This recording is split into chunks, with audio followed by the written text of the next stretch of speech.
দেশের বাজারে আরেক দফা বাড়ানো হয়েছে স্বর্ণের দাম। আজ থেকে স্বর্ণ বিক্রি হচ্ছে নতুন দামে, তবে আগের দামেই বিক্রি হবে রূপা। রোববার রাতে দেয়া এক বিজ্ঞপ্তিতে স্বর্ণের দাম বাড়ানোর কথা জানায় বাংলাদেশ জুয়েলার্স অ্যাসোসিয়েশন বাজুস। এবার ভরিতে ১,০৫০ টাকা বাড়িয়েছে সংগঠনটি। নতুন দাম অনুযায়ী দেশের বাজারে প্রতি ভরি ২২ ক্যারেট স্বর্ণের দাম ২,১৭,৩৮২ টাকা। এছাড়া ২১ ক্যারেটের প্রতি ভরি ২,০৭,৫০৩ টাকা ও ১৮ ক্যারেটের প্রতি ভরি স্বর্ণের দাম নির্ধারণ করা হয়েছে ১,৭৭,৮৫৩ টাকা।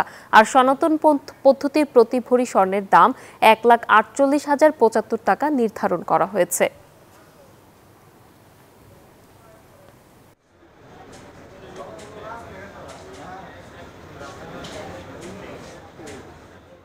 পার্সোনাল প্রশ্ন করি, আপনার হোম ডিস্ট্রিক্ট কোথায়?